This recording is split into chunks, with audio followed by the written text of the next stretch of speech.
Hello everyone. Uh, I'm Umesh Upadhyaya from Nepal.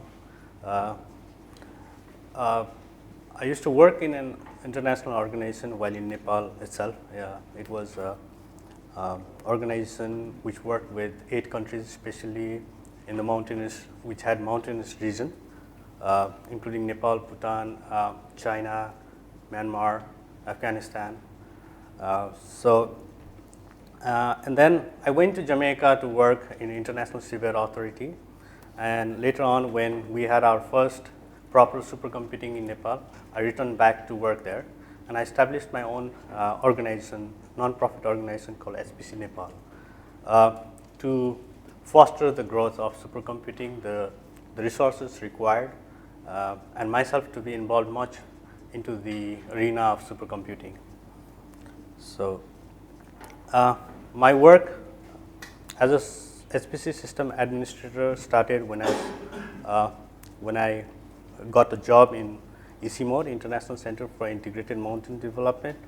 So I was a primary focal person as a Linux system administrator there, and it was a small cluster with 8 nodes, and I built it from the scratch to run weather research and forecast for scientists to do the weather modeling simulations.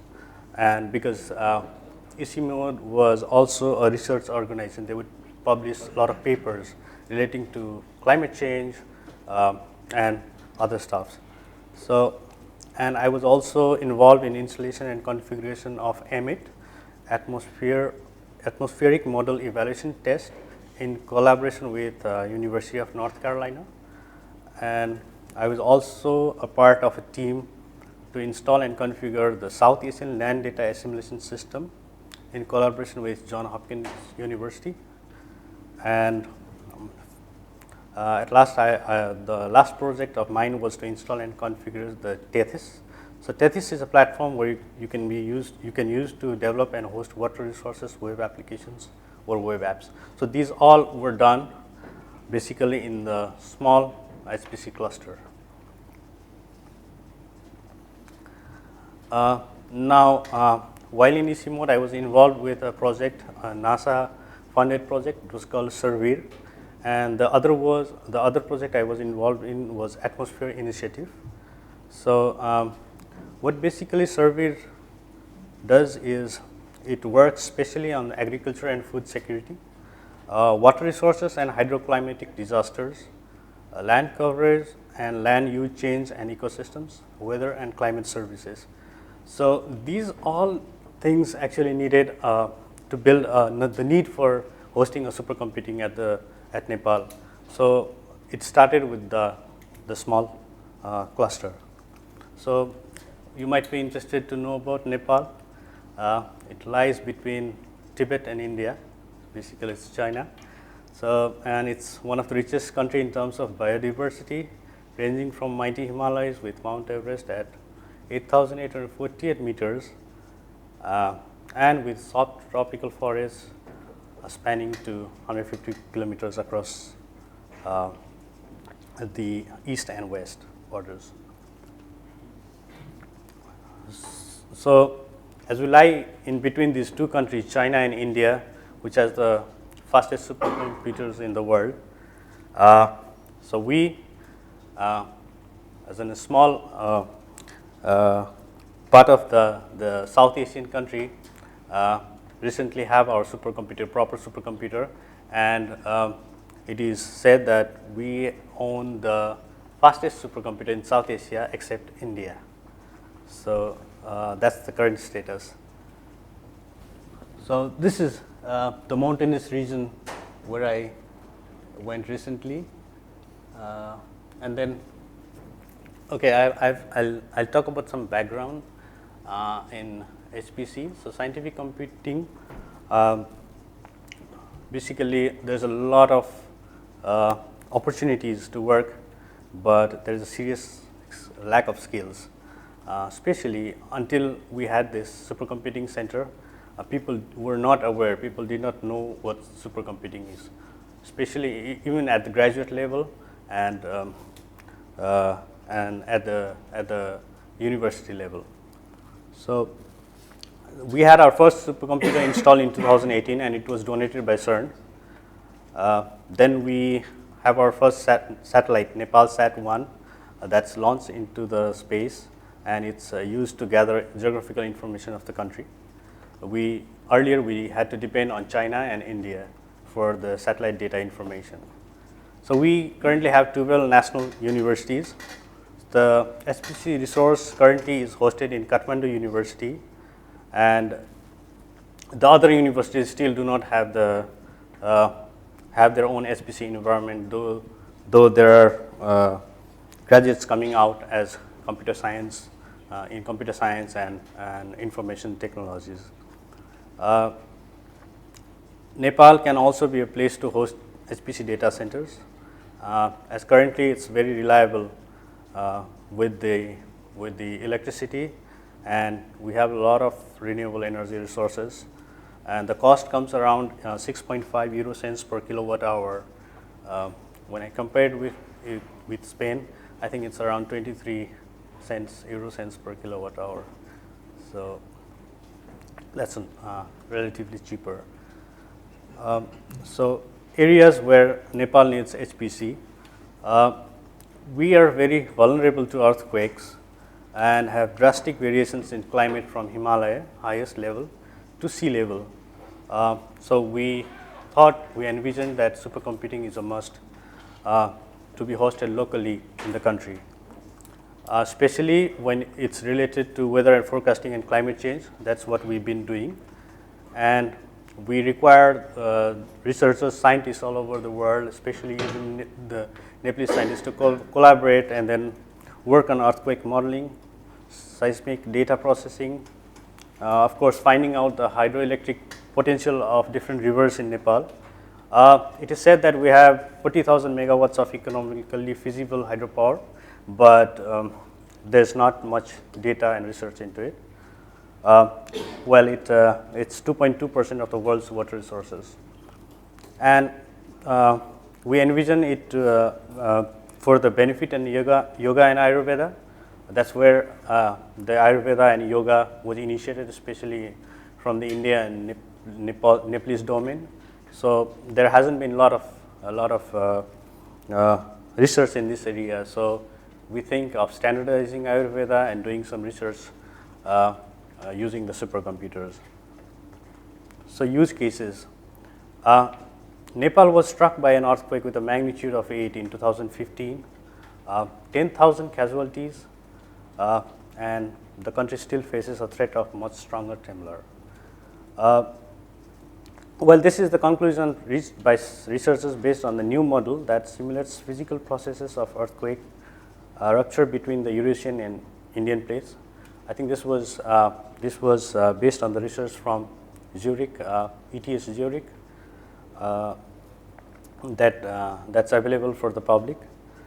Scientists at the Ohio State University and the University of Minnesota directed the supercomputing resources to aid in the disaster relief back then.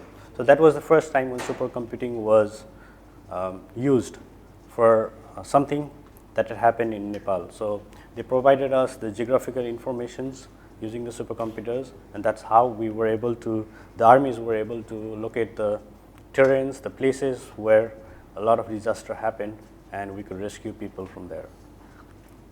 So we cannot predict the earthquakes, but we can improve our understanding of the seismic hazards in specific areas and take appropriate precautions. So this was the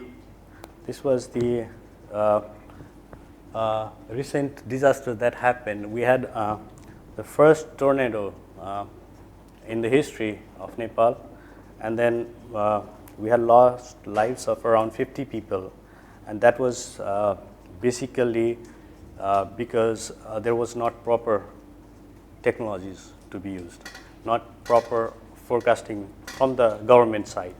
Though there were researches being done, but they were not proper in the government side. So deadly windstorm in Terai district exposed poor warning system and zero preparedness. Department of Hydrology and Meteorology said efforts to issue early warnings failed because of the limited technology in use. So this is what brought uh, mm, into the government's perspective that we need a new supercomputing hardware. So the World Bank came in and they proposed a proper system. So Department of Hydrology and Meteorology is having their own supercomputing very soon. So they're in the procurement phase with this. And with the new supercomputing in place, weather forecast by the meteorological forecasting divisions are expected to show even more accurate results. The supercomputers will be used for conducting research, especially for students studying at different universities. So, yeah, this was one of the pictures, couple of pictures during the earthquake. You can see the rubbles there. And also, lightning kills more people than floods in Nepal. So, not many simulations were done with research were done using supercomputers in the area of thunderstorms and all. So currently, so the unique satellite data and innovative regional numerical weather predictions are combined into a high watt that can facilitate assessments of high impact weather caused by the frequent intense thunderstorms that affect the HKH region. When I said HKH region, it's the 8 countries. So this is what EC mode actually, the previous organization I said has been doing, has been working. So they do not work locally, but at the regional level, working with all 8 countries. So so basically, if Nepal has a supercomputing facility and working on this, so it could be an area where all the regional sectors could have their own supercomputing and then use it for research. So Kathmandu University, the university that now has a supercomputer, is the second largest university in Nepal, and then the SKU, Kathmandu University School of Medicine, was forced to delete medical imaging data due to storage limitations. So currently now they are able to keep those medical imaging data, and then there are doctors and researchers who kind of analyzes these data. So the first HPC is deemed as the fastest supercomputer in South Asia except India. Kathmandu University has been working with CERN and ICTP to inspire and teach physics students through master classes and winter schools.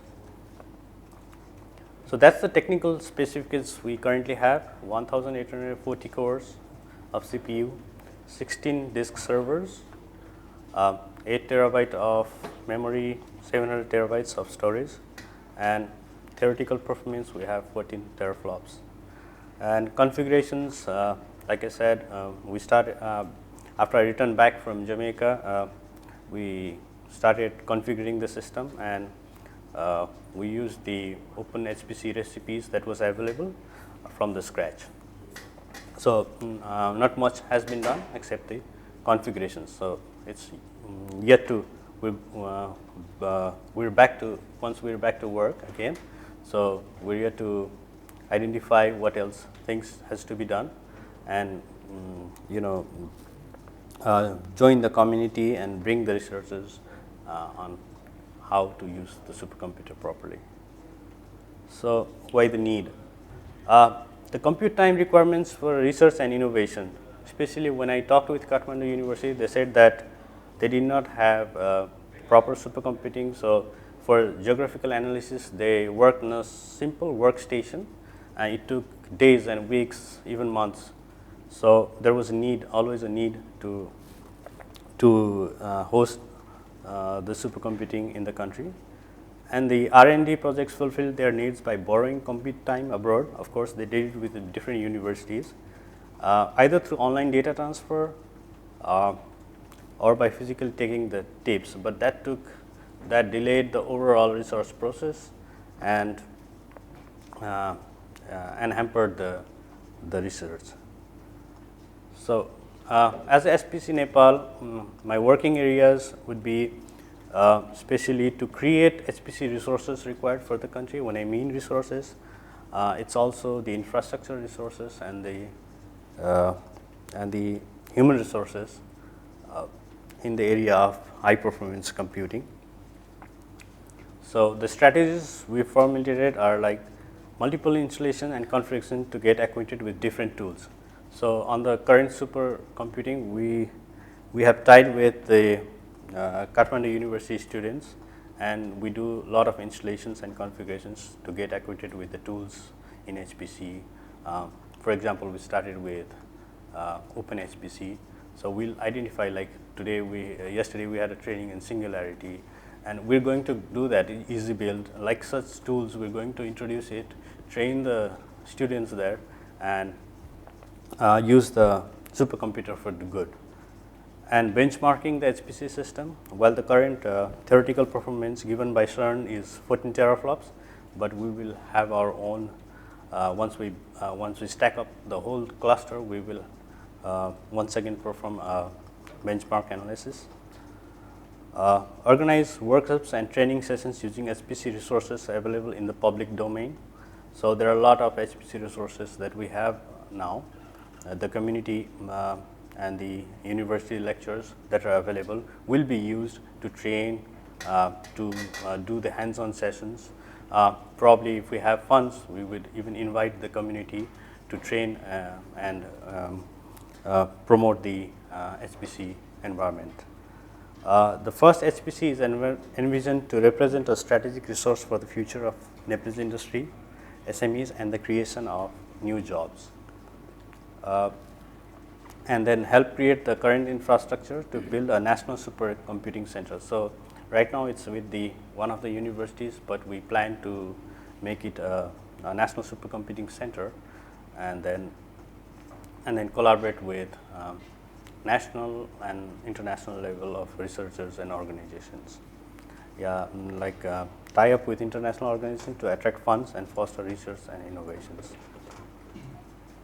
So the mission is to develop both software and hardware infrastructure to reach and development of high performance computing and collaborate with stakeholders around globally. So the first thing we envision is we aim to target the general public and inform about why HPC matters. Then we aim towards secondary and high school students about what supercomputing is, and then university students to illustrate the key HPC concepts, parallel problem solving, and mathematical modeling. Also with scientific computing, if organizations like government organizations or organizations like EC Mode will need resources relating to scientific computing or anything that's more relevant to their research, we would be providing those services. Also, we plan to work on AI, ML, and big data. So, and the first thing that we need to do is introduce it to the students, to the people, and then start training them on big data analytics technologies and tools. So it's short. So thank you very much.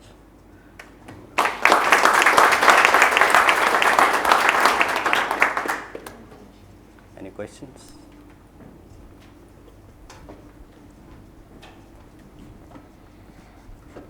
Hi, I have kind of a personal question. So I come from Colombia, and we also try to play with the WRF to do weather research in Colombia. And at the end, we find out that for this kind of topography, like Colombia and Nepal, I'm looking at the topography you guys have, WRF doesn't play well. And at the end, we decided to drop on using it. I'm interested in knowledge on what are you guys using, and if you guys are still trying to use WRF for your topography. Yes, we're still using the WRF model. I wouldn't be able to talk much on the scientific aspects of it, because there are a lot of scientists that they are using the WRF model to predict the weather, everyday weather of Nepal, especially with the satellites of what we have currently. Even with the HKH region, so there are two different kinds of things going on. At local level, especially in Nepal, the Department of Hydrology and Meteorology is doing their forecast. And at the regional scale, the WRF model is being used by the scientists. If you talk about the SLDAS model, the land data assimilation system, the output from the WRF, the precipitation and whatever rainfall and things like that, those output are fed into the SLDAS systems, and then the land data is being generated from there. So this is how collaboratively they're working. I was curious whether any of the outreach and education towards students' efforts that you described have started yet, and if so, what kind of initial reactions you're getting from students about the concept of pursuing an HPC education? Kathmandu University kind of hosted one session on installation and configuration of Slurm, and that was specifically targeted to students who were doing the graduate in physics. So that kind of came into media, and people were more interested in what supercomputing is and how it is being used and the tools needed. So a lot of articles are being published in daily newspapers to let people know about it. And not much has been done from the HPCNepal side because it's just been a month. So after we return, after I go back, so we will formalize it on a paper and start working on things. I mean, HPC is a term that is like used for a long time, but do you see that it's more HPC driven that you try to focus on, or you more try to educate people on AI and ML, because I think that's more palatable for everyday use maybe?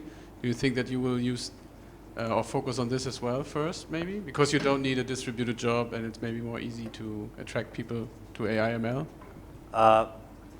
I think yes, the overall convergence, if we talk, it's HPC, AI, and ML. What you just recently said is actually right. The first initiation could be AI and ML, but again, it's the problem that we have is we do not have such resources available to train them. So we have to hire someone from abroad or things like that, and it's not taught in colleges or at institutions. But with supercomputing, because we already have it, and someone like me and the professors in universities, we kind of know things, we're aware of it, so we can start with training in HPC, and AI and ML, we can collaboratively work on it, because I think they all converge together. So yeah, of course. Coming. It's hard work, is it?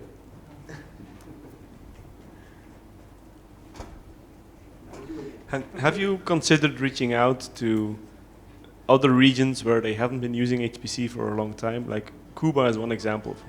They've only picked up on HPC in, say, the last 3 or 4 years, and they're a bit further along than you are, but they've also had to figure out things quite recently and pick up on all the new technologies and make choices.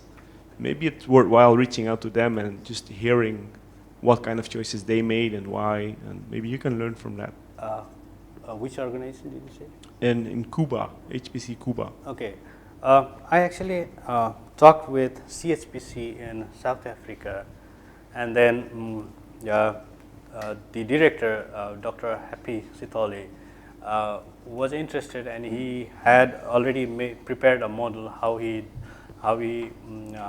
started with CHPC, introducing CHPC to South Africa, and he would want to share the same model in Nepal too. So that's the only collaboration I've made. And the other one is I've talked with someone with Elizabeth from STEM Trek. I'm sure you know her. So yeah, we're in talking terms, and then I've recently shared that we might require funds to train our people back there.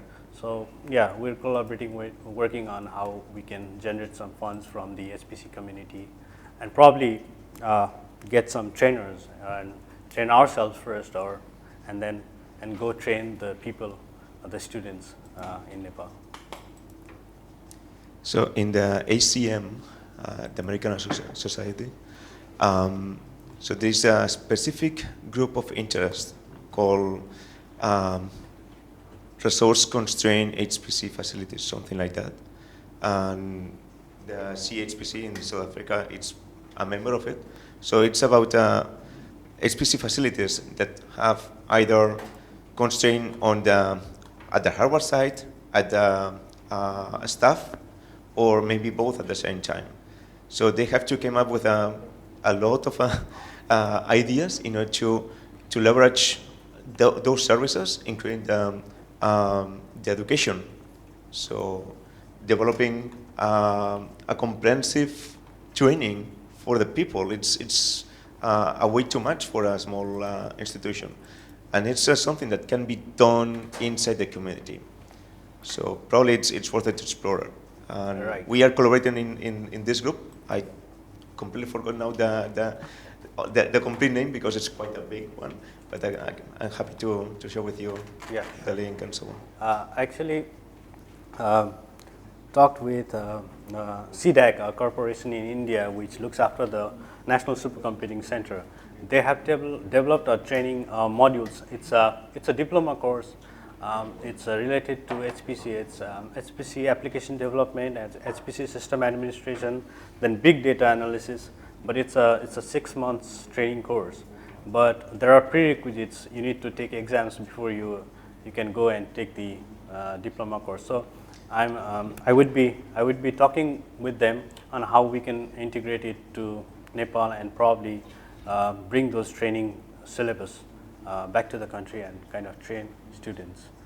So, isn't it also a call to action to the broader HPC community to like break everything down to bite-sized pieces so that it's easier for others to consume, right? I mean, and not only like your country, but also smaller organizations within Europe or within other regions, right? It's not. It should be a call to action. That's just what I want to say. right, yeah, Kind of. yeah, that would be really nice. Thanks.